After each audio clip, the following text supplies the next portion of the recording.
नमस्कार दोस्तों, Mithilanchal express channel में आप सभी का स्वागत है। तो दोस्तों, ऐसा हम कह सकते हैं कि बिहार में शराब तो बंद है, लेकिन फिर भी ना जाने क्यों अखबारों के हेडलाइन शराब माफिया से भरी होती है।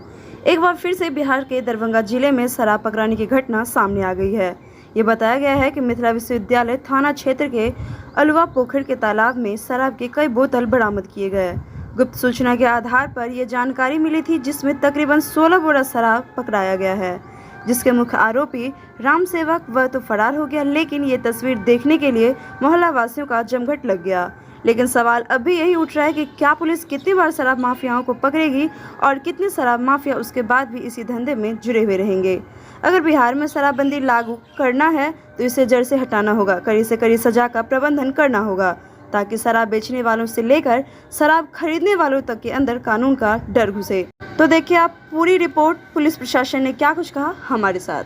ये नेपाली शराब है, विदेशी है और पकड़े अलुआ पोखर में वार्ड नंबर 12 नाका नंबर 2 के है। कोई नामजद भी है सर, किसी का नाम? हाँ है। किसका? राम सेवक यादव उर्फ नेपाली यादव। तो क्या वो फरार है? हाँ फरार है, यहाँ पर नहीं है। अलुआ पोखर से बरामद हुआ। आगे क्या कार्रवाई होगी? आगे कार्रवाई थाना में दे दिया, थाना को प्रूफ कर दिए है, थाना वाला कार्रवाई करेंगे, उसके बाद केस होगा। आपका नाम? ये SI मोहम्मद अफरोज अहमद।